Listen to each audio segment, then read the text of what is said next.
In 1825, the commercial Bank of Albany started as a simple banking solution for the people of New York. Today it's known as KeyBank, a Fortune 500 juggernaut that helps people and businesses achieve their banking goals. So why have I decided to partner with KeyBank? Let's get into it.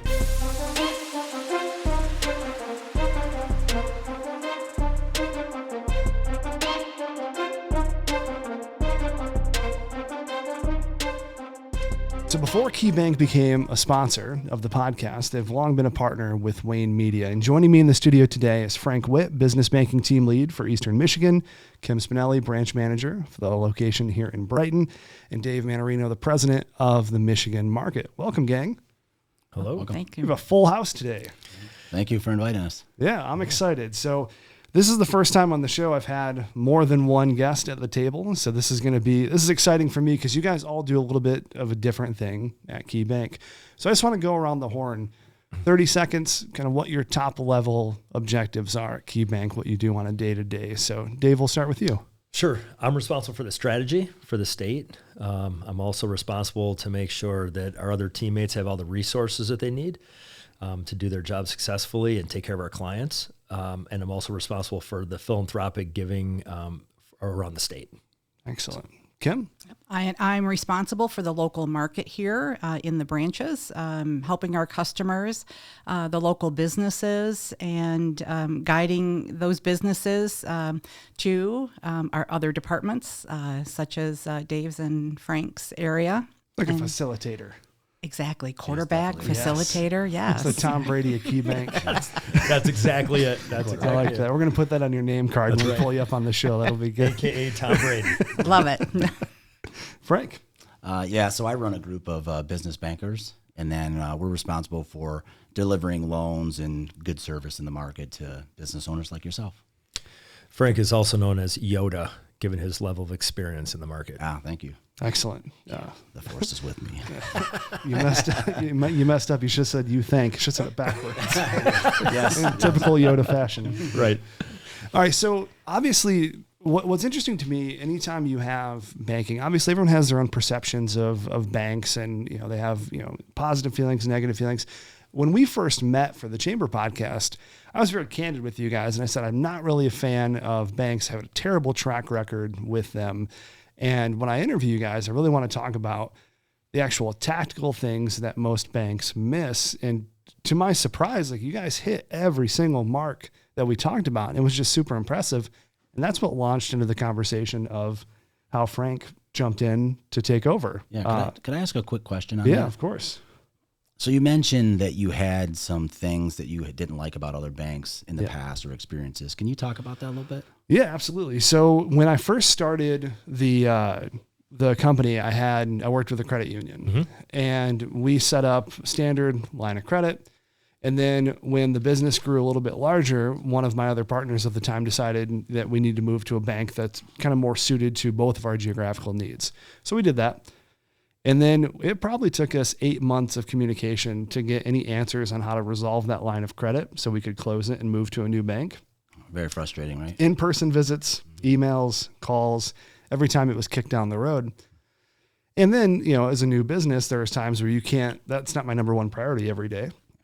So things get passed. So largely it's communication. Like when I need something as a business, typically the need is relatively urgent. Now, my urgency or lack of planning isn't necessarily that bank's problem, right?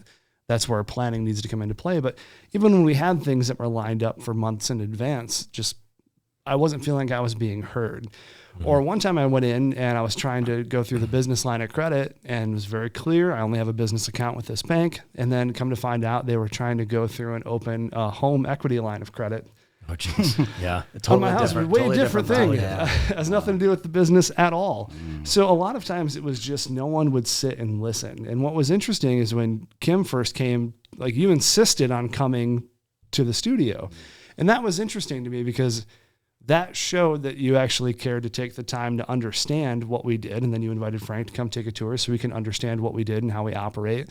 That way, when we go through the actual strategy process of what we're looking to do, you guys can help and have a really good understanding visually of what it is we're trying to accomplish. You want to know the truth? I think she was trying to escape the branch for a minute. Is that what it was? Yeah, she's like, I'm already in the car. Yeah, right. She's like, I'm coming back tomorrow. We got a desk set up for her in the back. It's real nice. I do think that's one thing that sets us apart, though. I really do. I think the fact that we spend a lot of time on the front end of a relationship, really understanding the business and really understanding where we could add value. Sometimes we find that, there might be a service or two that is working fine, so we focus on where we could actually add value. I mean, the ultimate goal is to be that one bank that you use for everything. Whether trusted partner. Whether it's personal, whether it's commercial, credit cards, merchant processing, if you're going to buy a business, sell out your business, that kind of go-to is really the ultimate goal. I mean, that's the pinnacle of what we want to get to. So what was the difference between that experience that you had with the credit union and maybe what you dealt with Key? Well, the biggest thing was the relationship aspect. Obviously, Kim coming to the studio, when you came in and we met and you're like, well, let's go over some preliminary financials. Right away. Like right now. Yeah. Pull them up on the screen. Yeah. And we did. we did. We went through them all. And you said, yeah, you're in a pretty good position to execute what you want to execute on. Here's some other things that we're going to need to make sure it's tight. And it felt expert level. It felt like the people I was dealing with knew exactly what they were talking about. And that was unique. Because usually it's a generalist. Oh, I think we might be able to do that. We'll have to see. We'll have to table it to someone offshores, then we'll get back to you. Mm-hmm. And none of that happened in my experience. I always talked with someone who was within driving distance of what I needed action, which was pretty unique. Well, I'm also going to pat yourself. Want to pat you on the back too, because most business owners don't have their financial. I mean, not most, but there's sometimes you'll have where they got to go to their CPA or they got to go to somebody else. You had them ready. Yeah. That was impressive. I mean, just from sitting with you, it made it easy because you had your stuff available. That was nice to see. Yeah, and I've talked about this on the show before. It wasn't always like that. In the first couple of years, I was running the books. I was doing the taxes all myself based on, the experience I had in accounting. When I flipped from medical to business, I was going to be a CPA. Mm-hmm.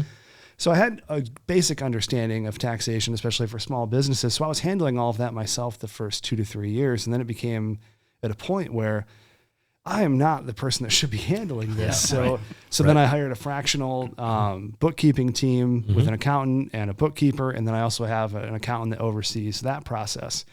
And that's been about 3 years now. We've had that in place. And now I get monthly reports and analysis. And I sit down with the strategy twice a year to talk about what should we be doing from a taxation and business perspective, because all that stuff is really important. So then when you want to make decisions quickly or you want to go to the market with a new tactic, you have all that stuff ready to go. That's right. Yeah. No, I think that to take that type of information and align it with a bank like Key, the two things that we really focus on are try to be credible and consistent. So if we're credible to the market and we're consistent in the execution, we typically win. I mean, these teams are so experienced. I mean, you saw it firsthand. I mean, Frank can come out and have a pretty good idea of what's going to either fly at Key and get approved or what's going to have to change. And the nice thing is, too, from a business banking perspective, like when we're dealing with credit, we pre-flight our deals. So literally we're talking to decision makers, like the person that's going to make the decision on your deal. If we have a rough sketch of financials, we can make a decision to issue a term sheet based just on a quick conversation. So other banks got to go through a big committee. And, I've been at other banks that had that process, and sometimes that's weeks in itself. I think the other thing is, like in Kim's world, the branch and the business banking teams are so integrated together.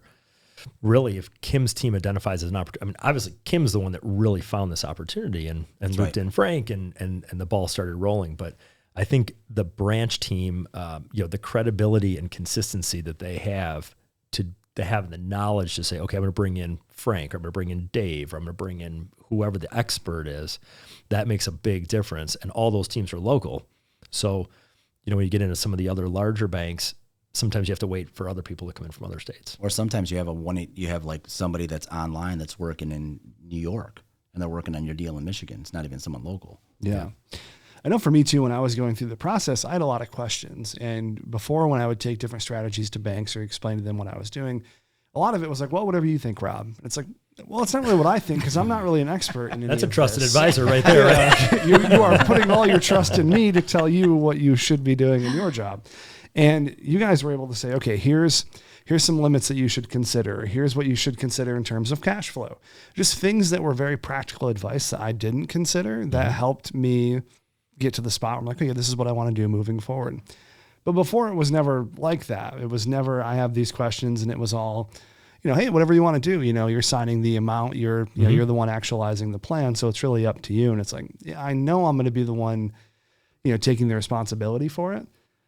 But I want to know what you think I should do from a practical perspective, because I don't do this every day. Or what do I qualify for based on my numbers, right? Exactly. Yeah, because I write ads, I do marketing, record podcasts. I don't do banking daily, as much as I avoid it. So that's what you guys are for. That's right.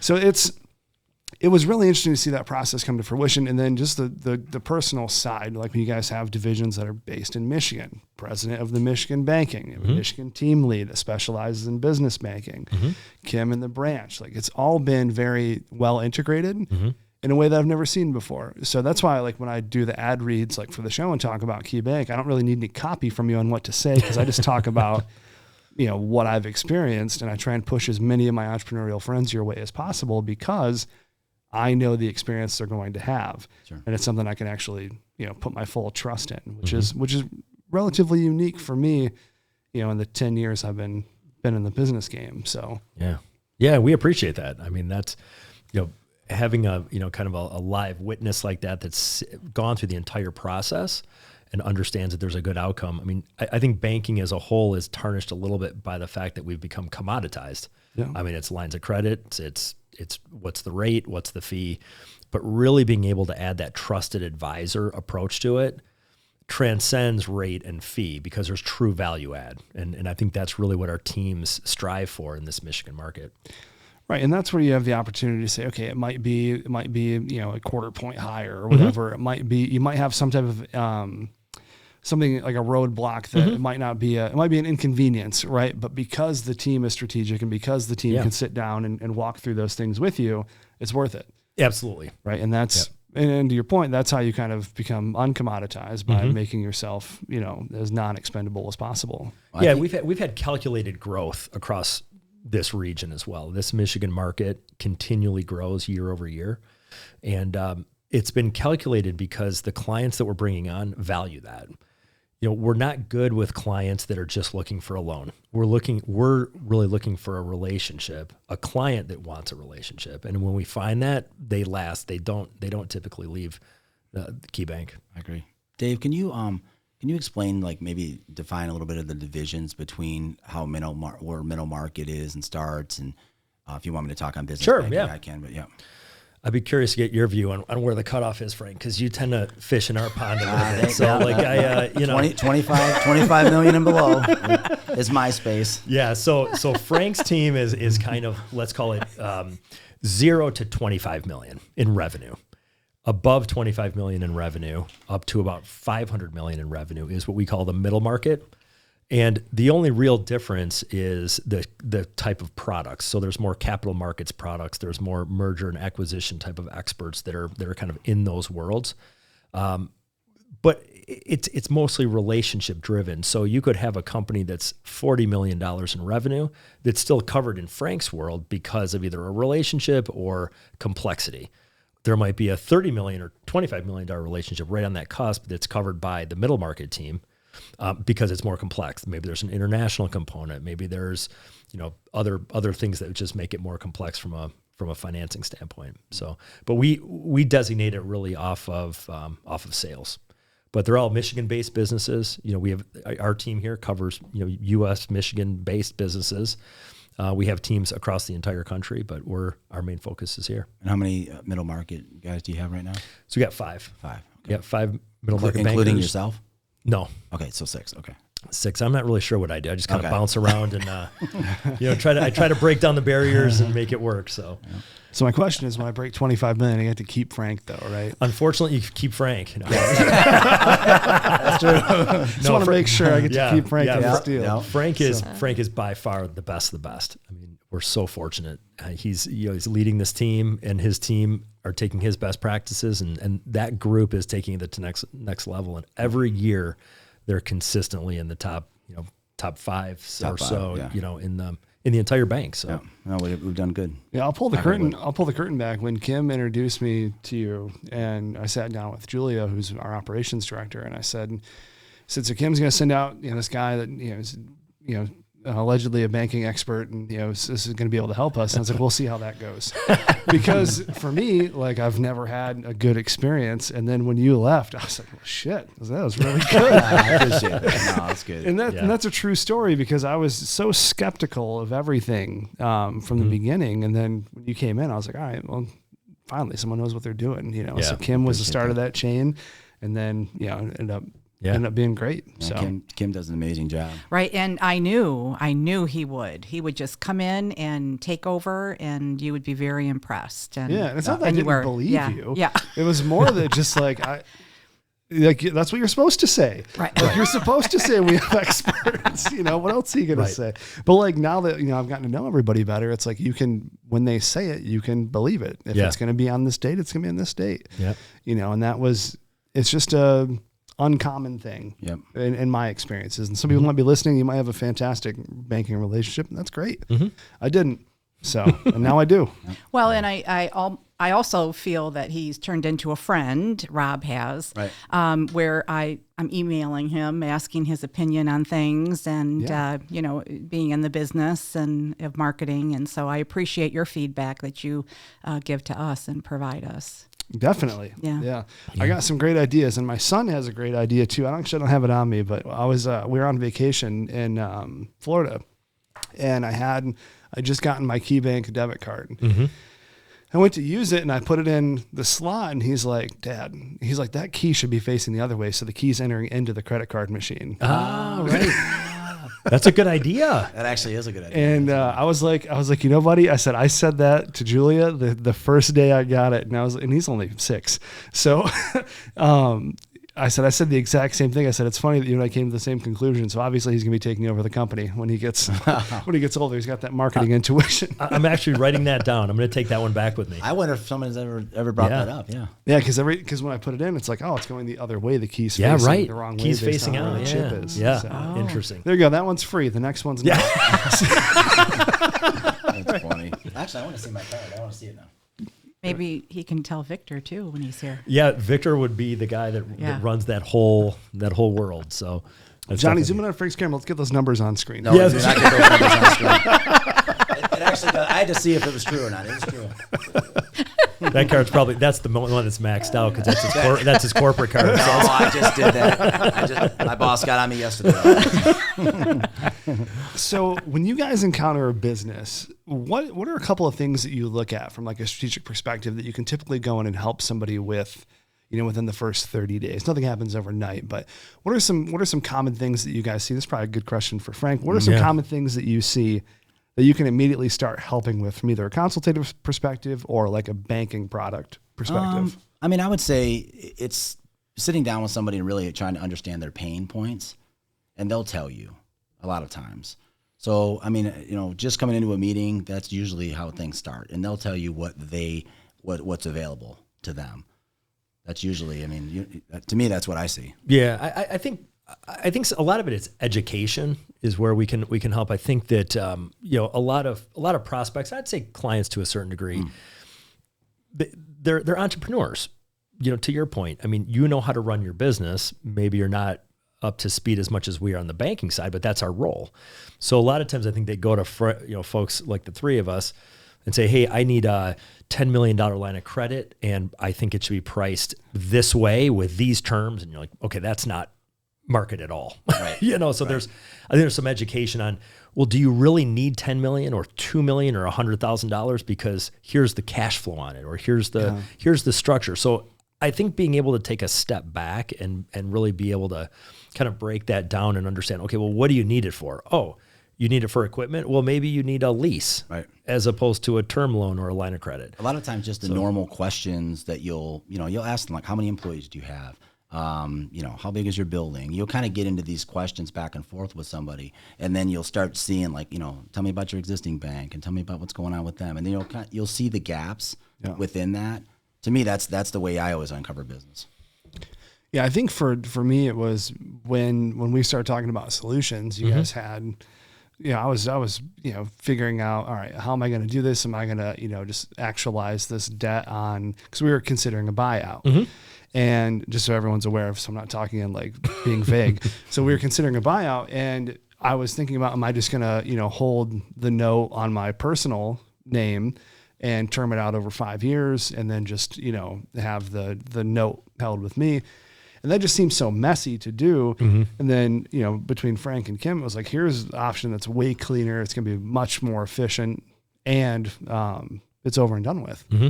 And that's what we ended up rolling with. But I never really would have thought to do that. Yeah. And then even your question, what you just said, Dave, where you're like, do you really need 10 million or 2 million? Like, I think most people think about banks, think about the financial crisis of 2008, where, they're getting, ninja loans, no income. Absolutely.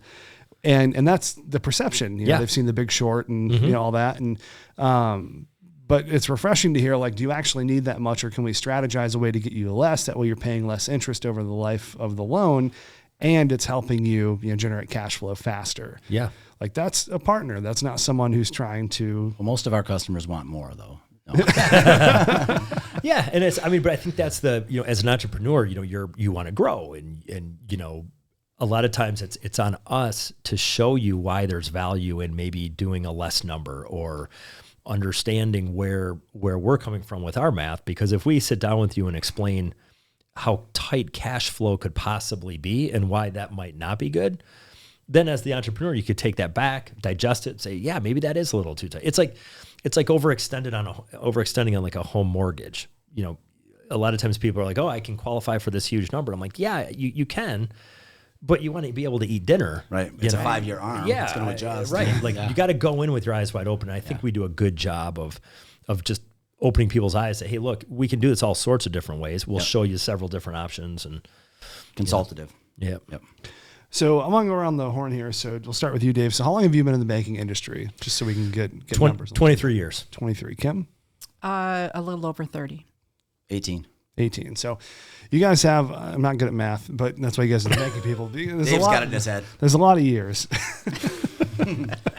So we're about 71 years altogether, right? Yes. And in that time, I'm curious, and we don't need to go into specifics or anything like that, but do you have a particular favorite story or example that you've been able to help with or assist with that just had quite a bit of meaning that has stuck with you through the years? My favorite story is Wayne Media.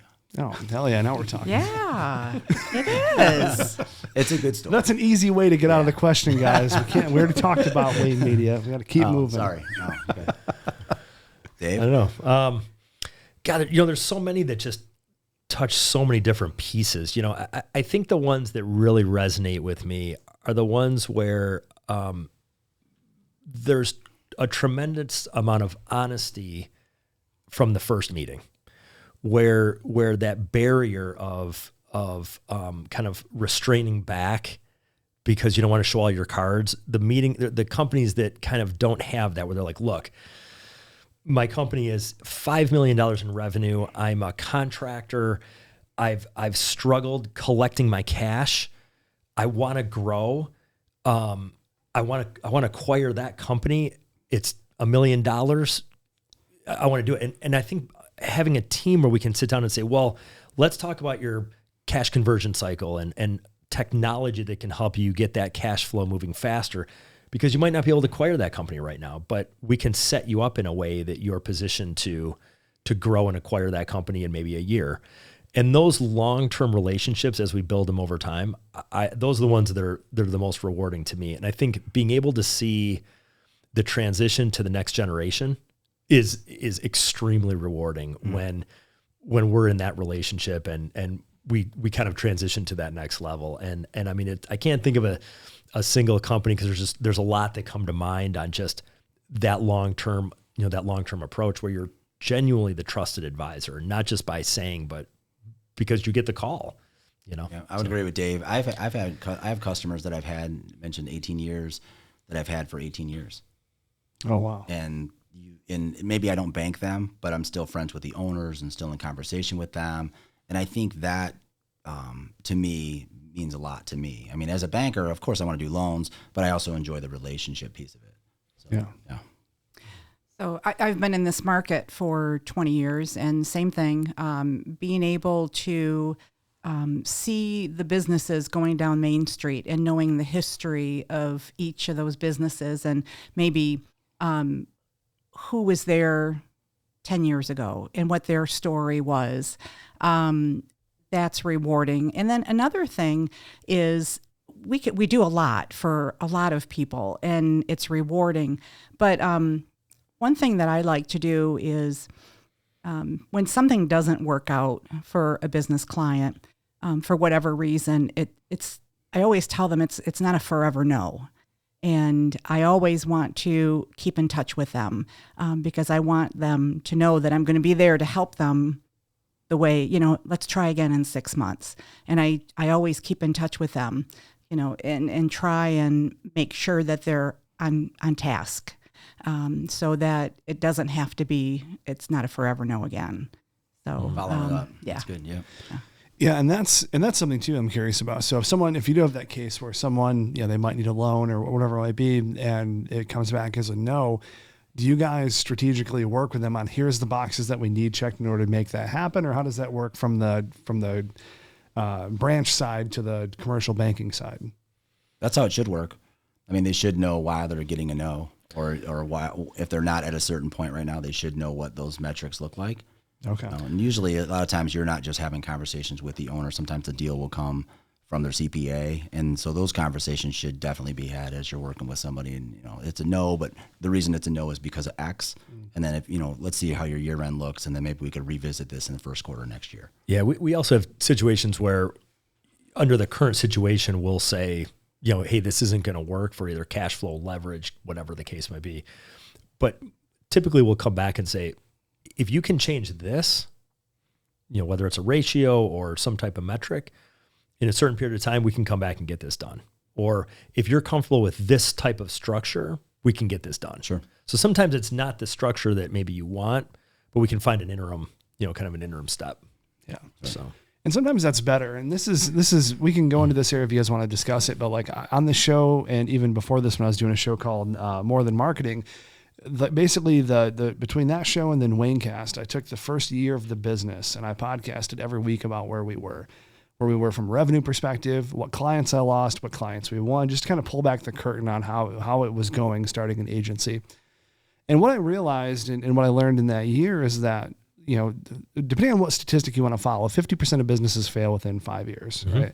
And the majority of the failure isn't because of cash flow. It's because of a lack of strategy. And that is, I think, something that's very difficult for business owners to understand because they think cash is going to cure all. And sometimes it makes more sense to scale back and to stop and to really assess where you're at. Because I've consulted for businesses that have 5 lines of credit from 5 different online vendors at 28% interest. And the interest alone is just crippling them. Whereas if they were just to slow down and not worry so much about growth and worry about stabilization, they might be in a position to get a better term on a deal. 100%. So before we got in here, I saw your book in there with Jocko Willink, Leadership. Can you talk about like what you've gained from being exposed to Jocko and sort of leadership that some of the material? Yeah, I mean that's a long discussion, but I would say like the main 3 things I've taken from that. The first thing is that in a business, everything's my fault. So everything that happens in these walls in this company is ultimately my responsibility. So if I hire a brand new intern who goes out and screws something up and they botch something, that's a lack of training on my part. I didn't put the right measures in place to put them in a position to succeed. So it makes it a lot easier because now there's not cross-fighting in the agency because no one's pointing fingers. The fingers just point back to me because my name's on the door. So extreme ownership is an incredibly powerful thing. And when you do that, what you notice is I have 4 leaders that sit on my leadership team in addition to me, and they each represent a department in the company. And that extreme ownership, even though I haven't told them that's how they ought to operate, that's how they operate their department. So if one of their direct reports makes a mistake, they say, hey, this is my fault. I didn't put them in a position to succeed. And then it goes up the chain. That's not my fault because I didn't tell you. So it's a very selfless philosophy for business, and it's been extremely important. The second one is this idea of decentralized command. So not all the decisions in the company have to come from me, nor should they, because that's going to be a really slow process to spin things up. So as much as I can, I empower people as fast as possible to make decisions without me. So that way I don't need to be there for progress to happen. So there was Have you guys ever seen the Steve Jobs documentary with Michael Fassbender? I've not it's not a documentary. It's actually it's a movie. But basically, it goes through like these three large events that happened in Steve Jobs' life: the 1984 launch of the Mac, the launch of Next in the 90s, and then when he came back to launch the iMac at Apple. And there's a scene between him and Wozniak where they're fighting at the event before it's starting, and he's like, just for once admit that something good happened at the company that you weren't in the room for.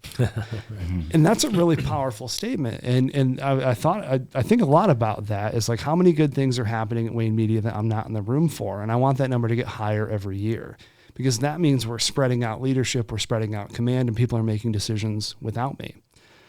So I think those two principles have probably been the biggest. And then also cover and move is probably one of the ones I use the most. So if clients are watching this, they'll probably be very familiar with this, but not typically, all the time, I never throw any of my employees under the bus. So if we have a major issue, I will jump on the grenade and say, hey, this was me.